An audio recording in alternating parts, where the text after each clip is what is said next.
Okay, I've sanded this up to 400, polished it with a little abrasive wax, took the bead down just a little bit. I need to come back just a little ways before I part off.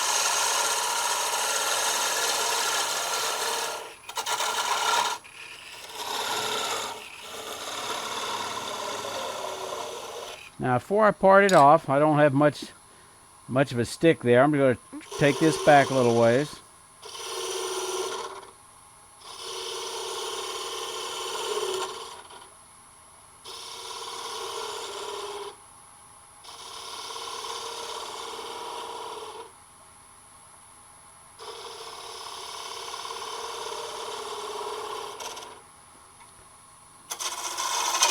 Well, I'm not going to worry about getting that out of my way because I'm going to part it off and then we're going to finish it up with a jam chuck. So we're going to slow it down just a little bit. Come back here and part this off.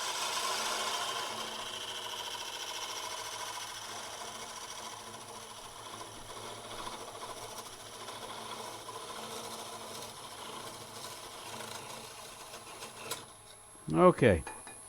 Now, we've still got to refine this shape just a little bit rounder here, but more importantly, we've got to drill a 1/8 inch hole that's going to be absolute center to put the handle in.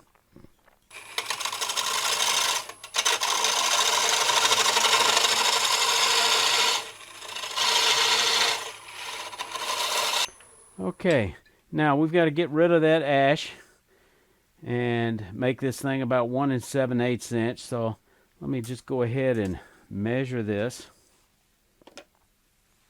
to be just, we're going to go with 1 and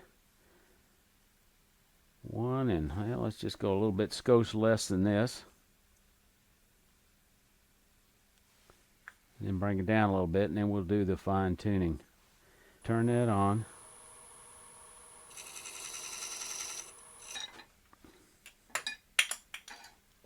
Only wood.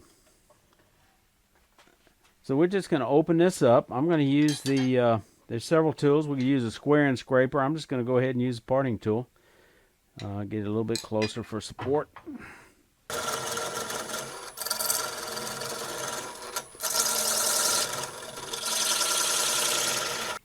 Now, just like any other jam chucking, you're going to sneak up on it.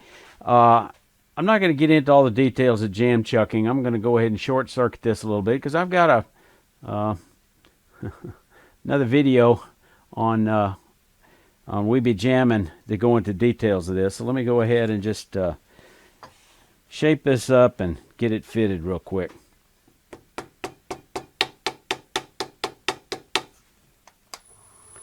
And that runs true enough. I'm happy with that. Light cuts.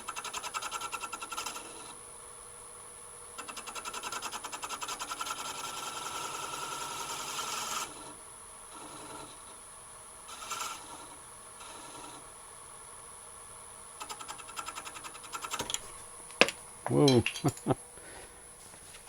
Yeah, that happens. No problem. We're just going to put a little tongue hole on it.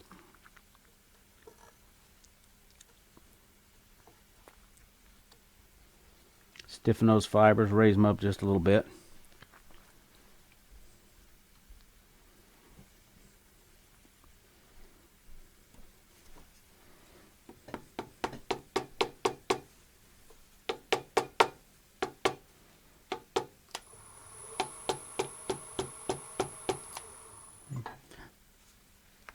Not running it true as it should. Okay. Sometimes you can true these up just a little bit by just putting a bar under it, raising it up.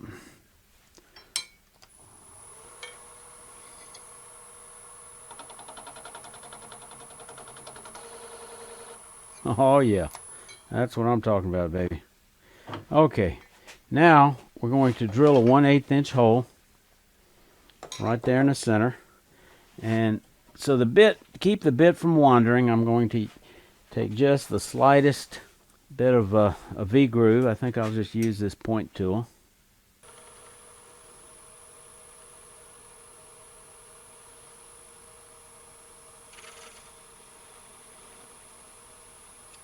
Okay, now let's go get a 1/8 inch. Matter of fact, I don't like to do it this way, but I'm going to do it this way because I'm in a hurry. Sometimes it doesn't run true, but I'm hoping that that hole, starter hole, will true it up. Generally, you're better off using a Jacob's chuck, but let's see if I get lucky.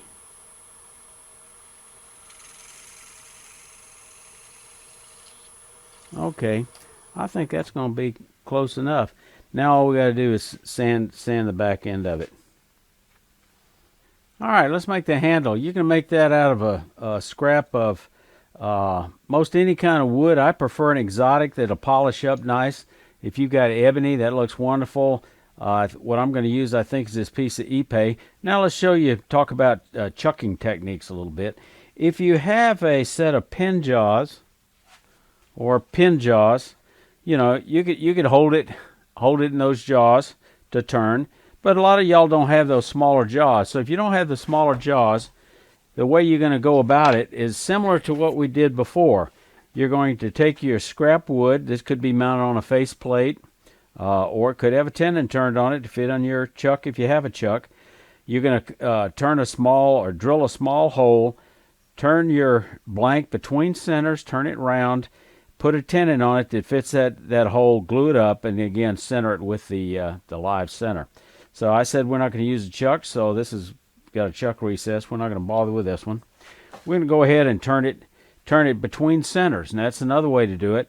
Now, what I have found when you go to the challenge in many instances is using the drive center that you got with spurs on it. So it's possible that you're liable to have to cut slots in it for these to engage. You might even have to drill a small hole because those small exotics that size can split very easily. So you might have to drill a very small hole on each end for both your live center as well as the drive center. I almost forgot, we do have one more option, and that's if you happen to have one that's a collet chuck, and that works out very well. You just turn it down to fit your collet. Shoulder's nice, but not necessary. Turn a tenon down to 1/2 inch would probably be the best way to go for this. If you don't know anything about collets, I did a review of this particular apprentice collet. You can find that. It's from Craft Supply, and it comes in a 1/4 inch side. But you can find a review in that video. So one way to handle this is turning it between centers, such as this. Turn this down to 1/8. The disadvantage is you can't take this off and test it against the size hole, so you have to be rather careful using your calipers. But you know, we can cut this off with a flush cut saw easily, and we can cut this off with a skew. So let's do that.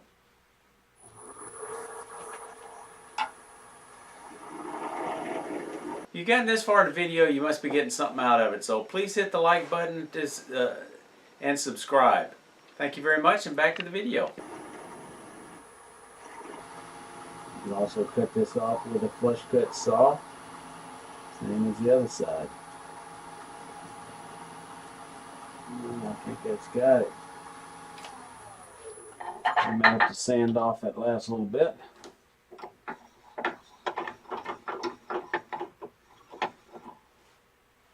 Cut off that nib.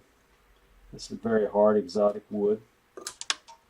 There we go. We can stand up that little nib without any trouble. This we'll just have to take a cross cut saw.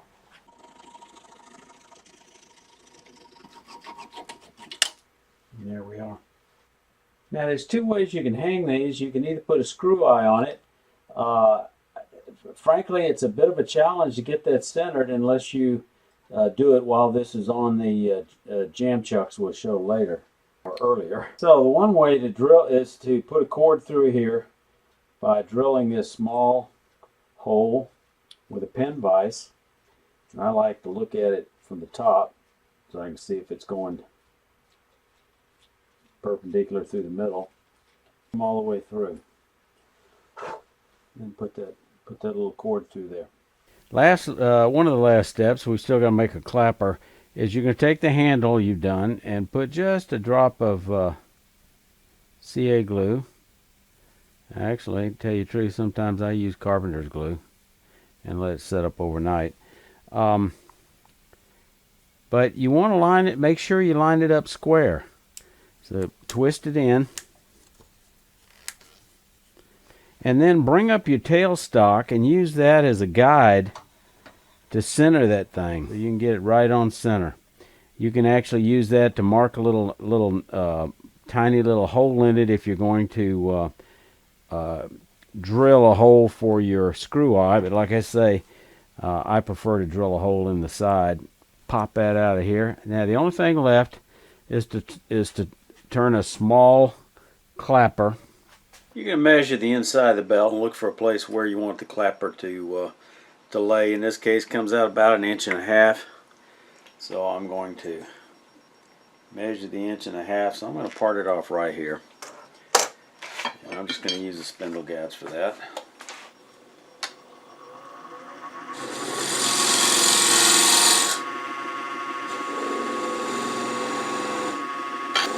I like to use the same kind of wood as the handle for these clappers. Then you can just glue that in there like that with just a little bit of CA. Sure, it doesn't move, but they can tell it's clapper. If you're really getting into Christmas ornaments, you might check out the playlist I've got. I've got a lot of different ornaments that'll keep you busy for a while. Y'all stay safe. Come on back here.